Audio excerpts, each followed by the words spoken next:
benih padi sah. Ya, benih padi sah. Terima kasih Tuan Ketua.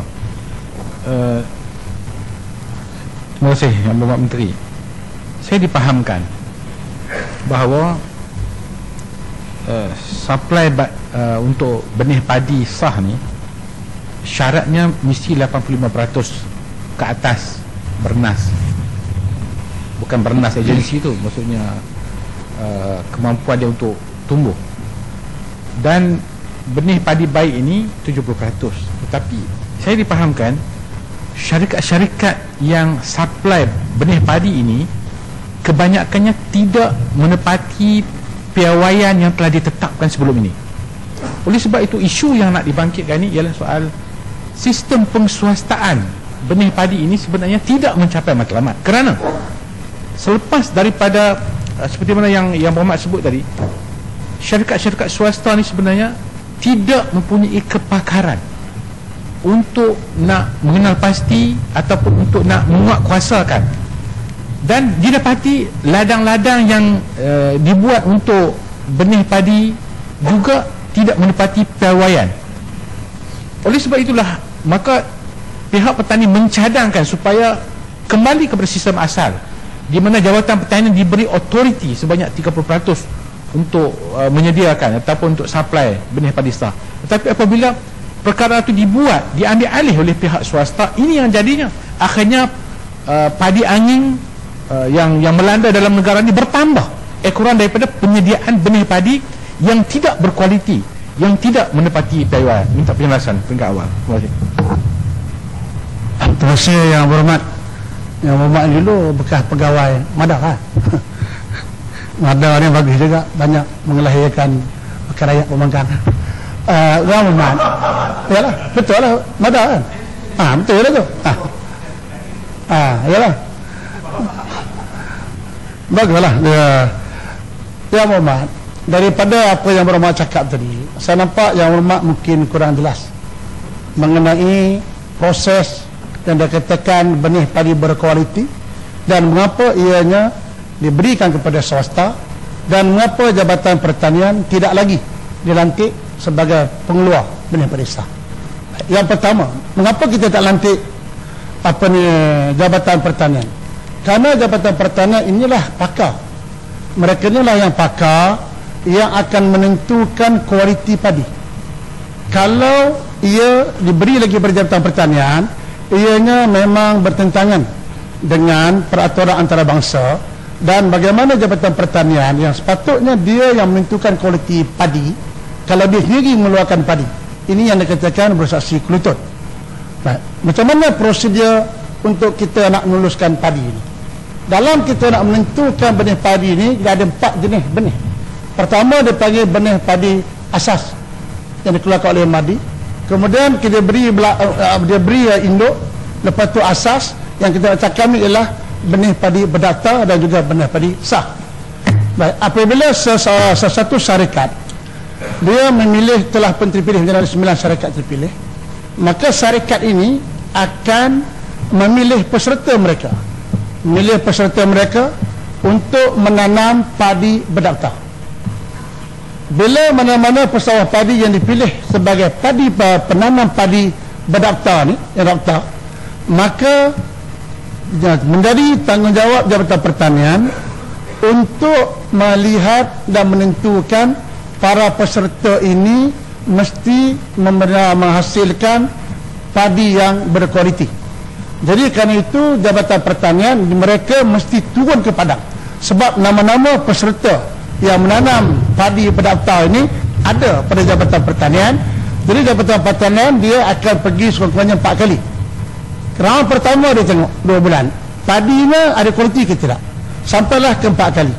Kalau sampai tahap yang keempat, dilihat padi di sawah ni banyak padi angin, maka peserta ini tidak dibenarkan menjual padinya kepada kilang yang dilantik untuk memproses benih padi sah. Dalam arti kata lain, peserta ini, lot yang dikerjakan oleh peserta ini, dia tidak layak, padinya tidak layak untuk dijadikan diproses jadi benih padi sah. Untuk itu Yang Berhormat, penolakan di sawah ni saja, kalau ada 100 lot, 60 lot selalunya lot-lot ni tidak boleh, padi-padi ini tidak layak untuk dihantar ke kilang untuk diproses untuk jadi benih padi sah. Nanti bagi saya habis cerita prosedur dulu, bagi saya nanti prosedur, sebab saya tengok Muhammad dia mungkin kurang jelas. Baik, bila benih padi sah ni dah sampai ke kilang, sekali lagi Jabatan Pertanian kena melihat padi ini untuk menentukan pengembangannya ada 98%, dan yang lebih penting ialah kandungan benih padi sah. Setiap 1 kilo padi yang ada lebih kurang 37,000 biji, 37,000 biji padi benih ini, ianya tidak boleh mengandungi lebih daripada 10 biji benih padi sah. Ini standard yang kita tentukan. Jadi apabila padi ini dah sampai ke kilang, Jabatan Pertanian akan buat sampel. Satu lot dia akan ambil 3 kilo, dia akan pisah, dan apabila dia dapati bahawa lot yang dipilih itu mengandungi benih padi sah yang lebih daripada standard, maka benih padi sah ni tidak boleh dijual sebagai benih padi sah, terpaksa kilang, terpaksa jual sebagai padi biasa. Dan apabila dia dapati benih padi yang diproses ini mencapai kualiti yang ditetapkan, maka sijil akan diberikan. Baik. Sebab itu Yang Muhammad, kita telah meminta supaya syarikat-syarikat yang kita pilih ini, mereka mesti ada injektor silinder, yang mana bila benih padi ini sampai ke kilang dia proses, dia akan memisahkan yang mana padi angin sebelah kiri, padi yang dikualiti jatuh sebelah kanan. Jadi syarikat yang ada mesin ini setakat ada 2 syarikat saja, syarikat Seri Merbuk dengan HM North yang ada syarikat ini. Jadi benih-benih padi yang diproses selalunya yang mengikut mesin ini selalunya akan kekal, akan dapat 80% daripada hasil padinya boleh diberikan sijil untuk jadi benih padi sah. Tetapi kalau yang macam ada agensi-agensi lain yang kita lantik, dia tidak ada mesin ini, dia menggunakan pegawai Jabatan Pertanian pun tengok dengan cara manual, maka sebab itulah kita dapati banyak kilang-kilang yang kita lantik ini boleh dikatakan hampir dekat 40% kita tolak benih padi ini. Kerana itulah di Kedah baru-baru ini benih tak cukup, sebab kita telah minta supaya Jabatan Pertanian jangan bertolak ansur. Kita nak menentukan kualiti benih yang dijual mesti mendapat standard kita. Apabila Jabatan Pertanian mengenakan kualiti yang tinggi, maka itulah agensi-agensi yang kita lantik ini mereka tak dapat membekalkan seperti mana yang sepatutnya, kerana hampir 50% apa yang patut mereka jual terpaksa ditolak oleh Jabatan Pertanian, dan kerana itulah bakalan itu kurang. Tapi sekarang kita telah dapat selesaikan. Terima kasih Tuan Menteri kerana bagi kuliah belah petang tentang proses benih padi. Nampak Yang Berhormat Menteri faham. Terima kasih. Yang Berhormat Menteri, saya mendapat maklumat sumber yang tepat mengatakan bahawa benih padi yang disuplaikan oleh satu syarikat swasta ni telah hanya mempunyai kemampuan bernasnya 54%, bermakna 46% reject, hanya 50%, lebih kurang 50% saja, kurang lebih. Jadi bermakna satu syarikat. Saya setuju bahawa syarikat Seri Merbuk ni mempunyai kepakaran. Dia mengambil pegawai-pegawai pencen daripada Jabatan Pertanian yang mempunyai kepakaran untuk buat pemantauan sendiri di ladang dan juga begitu. Saya setuju. Tapi ada juga syarikat, mungkin Yang Berhormat Menteri pun tahu syarikat mana, maklumat itu telah ada dalam tangan Yang Berhormat Menteri, tetapi tidak ambil. Okey. Soalannya ialah sekarang ni, itu yang pertama. Yang keduanya ialah soal manipulasi harga benih padi ini oleh syarikat-syarikat swasta ni, yang menyebabkan harga yang telah ditetapkan oleh kerajaan RM28 menjadi RM30, menjadi RM32, ada yang sampai RM36. Jadi ini di antara beberapa isu. Sampailah petani-petani tidak ada pilihan. Tapi oleh kerana masa untuk menabur padi dah tiba dengan bekalan air daripada pihak MADA, jadi mereka terpaksa membeli. Ini membebankan petani-petani khususnya.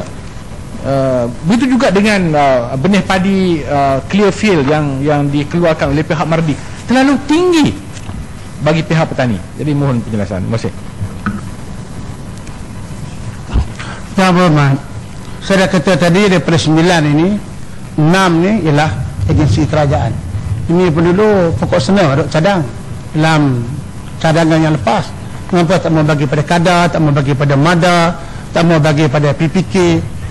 Dan daripada report yang ada pada saya ni, agensi-agensi inilah yang gagal mengeluarkan kualiti padi yang seperti yang sepatutnya. Yang berjaya Seri Merebuk dan HMNO yang dapat mengeluarkan kualiti yang baik, kerana dua syarikat ini telah membeli mesin dengan 1.5 juta yang saya kata tadi, elektrik mesin yang mengasingkan. Baik, kalau yang berhormat, saya bersetuju kepada berhormat, kerana itu kita nak tengok balik tahun depan ni. Kalau kita nak sambung, saya tambah lagi satu syarat. Siapa yang nak dapat kontrak ini, dia mesti ada mesin elektrik silinder ni, mesti kena ada. Kalau tak ada, kita tak bagi, walaupun MADA walaupun kadar, kerana kita nak menjaga kualiti dia. Mana harga yang kita arahkan ialah RM28. RM28 itu ialah harga yang tidak yang diberi subsidi oleh kerajaan. Yang berhormat bagi tahu, tiap-tiap 1 kilo kerajaan bagi insentif seringgit 3 sen. Sepatutnya bukan RM28. Sepatutnya dia kena jadi 23 campur dengan 28, dekat RM51 sepatutnya. Tapi kerajaan bagi subsidi sebanyak RM23, separuh lebih kerajaan bagi subsidi. Dan mengapa dia jadi sampai RM32? Ialah kerana harga RM28 ini ialah harga pintu kilang. Kalau ada mana-mana petani yang pergi beli sendiri di pintu kilang, maka kilang itu yang buat perjanjian dengan kita ialah kilang. Syarikat yang kita lantik, dia mesti jual RM28. Dia tak boleh jual lebih daripada RM28. Betul. Yang ketiga, isu clearfield. Clearfield ni ialah satu benih padi yang baru, orang kena cakap padi kebal. Padi kebal ini memang cukup berkesan. Dia berkesan kerana bila pagi pakai saja padi kebal, yang pertama terbukti pesawat akan dapat hasil 2 kali ganda. Kalau dulu dia dapat 4 tan, dia boleh dapat sampai 8 tan.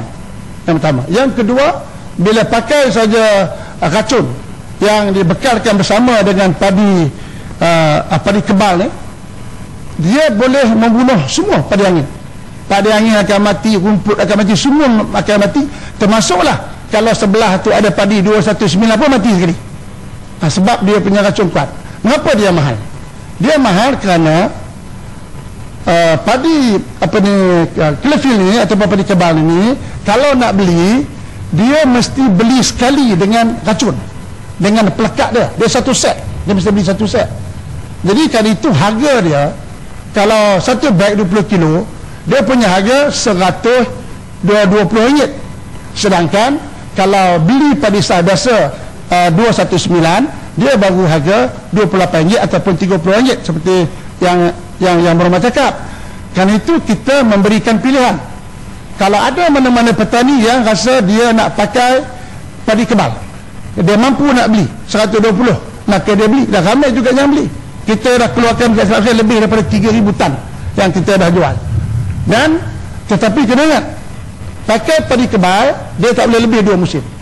Dia mesti 2 musim je. Musim ni, musim depan, lepas tu dia kena tukar.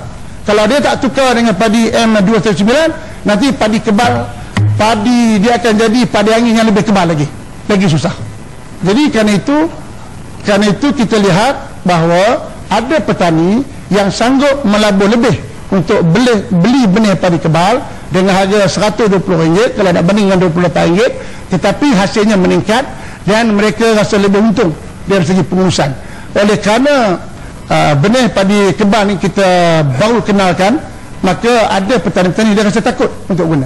Tapi sekarang ni nampaknya bila dia tengok kawan-kawan dia dah mula dapat hasil yang lebih, mereka dah mula berminat untuk beli benih padi sah, untuk beli benih padi kebal ni tadi. MR20 CL1 kalau saya tak silap. Okey, saya ingat saya pindah yang soalan. Sikit-sikit je Muhammad. Tak maaf. Okey, sekejap Tuan Tua, minta maaf tadi pagi tadi saya tak ada dalam. Kemungkinan telah pun dijawab. Tapi sikit saja yang Muhammad nak tanya. Ada banyak dalam kawasan Sempendang ni yang sebahagian besar daripada bendang seorang kata petani itu punya padi angin dan memang pendapatannya tak ada pada musim kenaan. Adakah compensation ataupun pampasan diberi? Satu. Dan juga oleh kerana dia tidak ada lagi hasil padi, benih yang diberi musim hadapan, adakah dia juga mendapat bantuan ataupun subsidi ataupun diberi dengan percuma oleh pembekal padi ini? Kerana dia tak tahu pada mulanya, macam Yang Muhammad tadi disebut, dia tak tahu dan dia hanya terlibat kerana dia terpaksa apabila datang musim menabur padi, kerana air dah sampai, dia tak ada pilihan, maka dia buat. Jadi banyak di kawasan sana yang seluruh bendang padi angin. Jadi saya nak tanya itu saja. Terima kasih. Terima kasih Yang Muhammad. Saya dah kata tadi, kalau apa punca padi angin?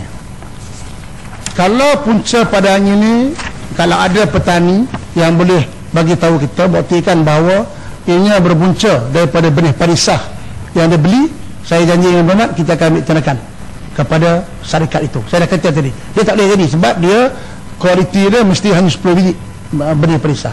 Tetapi apa yang berlaku ialah padi angin ini dia berlaku kerana petani masih ramai yang menggunakan secara tabur. Benih pada padi angin ni kita tahu dia dah lama. Waktu dulu bila kita memukul dulu tu, mereka memang suka padi angin ni sebab dia mudah gelai. Tapi bila kita dah pakai mesin, padi angin ni banyaknya dia gelai dan dia jatuh ke dalam tanah. Bila dia jatuh dalam tanah, bila kita tabur, dia tumbuh sama-sama banyak. Yang padi benih pesah yang kita tabur pun tumbuh, yang padi angin ni pun tumbuh. Bila dia tumbuh, ini yang menyebabkan petani akan hilang hasil. Kerana padi angin kita sudah maklum bahawa dia tak sempat tuai lagi, dia dah gelai dah.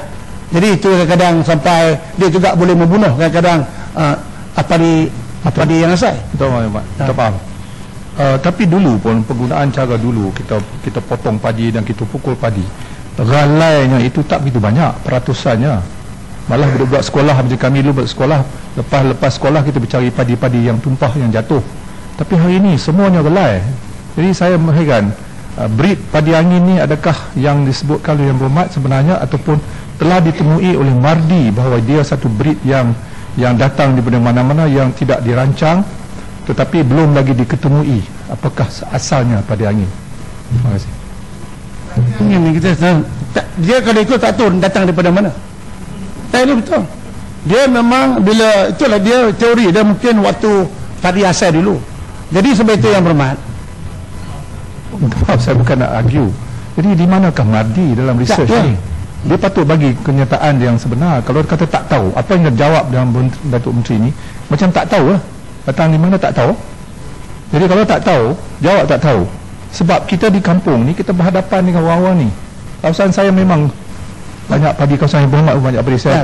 Terima kasih banyak Yang Berhormat kerana memang faham masalah ni. Tapi di sana, di bawah sana, kita kena jawab. Dia nak tahu asalnya benihnya betul tak betul, mana dia tahu padi dah naik. Nak saya tanya pada awal lagi memang susah di kampung. Saya kata tadi, Mardi dah buat kajian. Sebab itu Mardi telah temui yang baru ni, yang padi kebal tadi Ahmad. Padi kebal yang MR20 CL1 ni. Dia kalau guna padi kebal ni yang dia jual sekali dengan kacun, yang itu garanti. Padi angin garanti mati. Rumput mati. Saya dah cakap tadi dah. Yang boleh dapat hasil sekali ganda lagi. Memang kita dah ada penemuan dia. Yang saya sebut. Kemudian yang punca pada angin ini saya kata tadi bahawa dia memang dia gelai, dia jatuh dalam tanah, dan kalau kita bakar pun kita bakar ke atas. Jadi bila kita tanam tabur dia tumbuh sama-sama. Sebab itu sekarang ini kita menggalakkan dan kita memperkenalkan tanam secara calit dan pakai transplanter ni. Jadi cara dia bukan saya ada argue Muhammad, minta maaf lah. Saya pun datang daripada bendang, saya bersepukul padi di saya pun Yang Muhammad biasa. Tapi saya tak boleh dapat, tak tahulah ini empirical research ke apa tak tahu. Kalau dulu, kalau jatuh gelai-gelai pun tak begitu banyak. Ini semua gelai, semua jatuh. Mesti dulu kalau kita potong saja, kalau gelai dia gelai lah. Tak bentuk potong ya, potong. Kita kerat, kita kerat. Kita pukul pun dia gelai dalam pemukul. Yang jatuh tu peratusannya tak banyak. Tapi ini 100% jatuh. Yang ini yang saya heran. Kalau dikatakan padi yang jenis dulu, sukar bagi orang kampung nak dapat menerima. So, padi yang bila padi baru ni yang 219 ni, padi ni dia tahan daripada gelai. Jadi bila padi angin ni dia tumbuh sama-sama, sama-sama. Padi angin yang tempat gelai pun tumbuh, 219 pun tumbuh. Jadi yang gelai ni bukannya padi 219 ni, yang gelai ni padi angin ni, padi angin. Jadi kerana itu kita yang memang, sebab itu cara dia pertama kita dah buat tanam, kita tak galakkan tanam tabur. Dia kena naikkan air. Kalau air dah naik dulu, padi ni dia susah kena naik, kerana kita nak buat tanam seperti dulu. Dia pakai tanam lah, tapi dulu pakai kuku kambing. Sekarang dia pakai mesin, dia panggil jen tanam ni. Ada tanam. Jadi kalau kita tanam pakai jen tanam, dia dah tumbuh lebih awal. Padi biasa dia lebih tumbuh awal. Air pun dah naik. Jadi itu salah satu cara yang boleh mengurangkan pertumbuhan padi angin. Jadi cara yang kita buat ni ialah kita galakkan supaya penanaman padi gunakan secara calik lah, secara tanam, kerana kita bekalan air. Kalau bekalan air lambat naik, kalau sama-sama dia dah ada dalam tanah, kita pergi tabur benih biasa 219 apa kita tabur. Bila ada tabur tu sama-sama naik, sebab benih padi yang ini dah sedia ada di dalam tanah tu. Jadi bila kita tanam tabur, kita tabur saja, dia pun hidup sama. Jadi yang gelai ni ialah padi angin, bukan padi yang 219. Jadi sebab itu kita kata, yang ketiga kita kata kita bagi peraturan tanah, yang kita bagi bawah dasar bergelar makanan, katakan tanah baik-baik supaya tidak ada takungan-takungan air, dan juga kita minta supaya upah, ini banyak upah ni yang dia terpaksa upah yang lebih, dia kena pergi cabut padi-padi yang tumbuh. Kalau dia tak cabut padi yang tumbuh, sebab petani dah tahu dah, dia dah tahu dah yang tu padi angin. Kita tengok padi angin ni kita tak nampak. Hanya apabila padi angin dah berpadi, baru nampak dia tinggi, baru nampak. Kalau dalam dia tumbuh nampak daun tak nampak, tak tahu yang mana padi angin atau tidak. Jadi minta maaf, saya bukan nak argue tapi saya ingatlah, okey, lebih baik lepas ni saya ingat, saya minta cadang kepada Yang Berhormat, tolonglah bawa hantar pegawai-pegawai di mana untuk ke sebelah utara sana untuk nak memberi penerangan, sebab di kampung tak sampai penerangan ni. Terima kasih. Kalau saya ingat dah panjang cerita saya ingat kalau petani macam saya sekarang, dia dah dapat faham dah. Kita padang itu sebab dia dah mula tukar beli dengan saya kata tadi, dia beli padi kebal, dia dah gunakan tanam salib, dia dah gunakan kata tanah, dia dah mula upah cabut padi angin. Sebab itu Yang Berhormat, benih padi sah ni, saya kata tadi hampir dekat 70% datang daripada Selangor. Sebab dia punya, bukan kata punya kualiti padi di negeri Selangor ni, dia lebih, sebab dia dah pesawat, dia lebih jaga mengenai tumbuh padi. Kalau kita nak cabut, sekarang tabur dia tumbuh kata-kata. Kalau dulu pakai tanam, dia ada lorong-lorong boleh berjalan.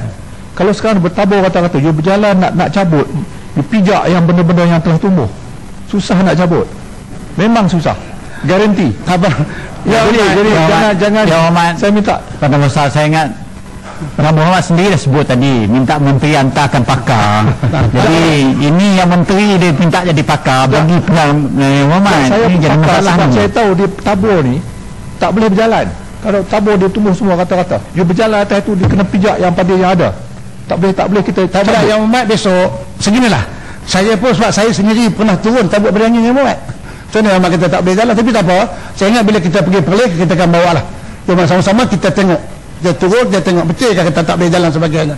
Sebab Yang Berhormat saya sendiri telah turun padang, saya sendiri cabut benda padi ni. Sebab itu orang kita upah dia agak mahal lah, kat RM100 kita upah dia. Tapi kita memang tahu Yang Berhormat, benih padi angin ni bukan saja masalah di utara, di Aida Selangor pun masih merupakan masalah kepada petani-petani. Yang Berhormat menteri sikit. Saya Yang Berhormat menteri sikit lah. boleh lagi. Sikit lah. adakah keputusan kerajaan untuk menggunakan jentanam itu ataupun transplanter itu, kenyataan menteri itu telah dibuat kajian tentang sejauh mana kemampuan petani-petani kita untuk melaksanakan pandangan yang Bapak Menteri tadi? Terima kasih. Sebab itu kita bagikan matching grant kepada PPK. PPK ini kita galakkan, semua PPK ini kita bekalkan dengan transplanter ni. Dan ada juga di tempat saya yang swasta beli. Swasta dia macam mesin lah, macam mesin padi, potong padi. Sekarang ni orang boleh sewa. PPK pun ada juga mampu beli, dia belilah. Jadi yang itu kita nak galakkan untuk menggunakan transplanter, dan kita pun PPK saya tengok dah banyak mempunyai jentanam sendiri ni.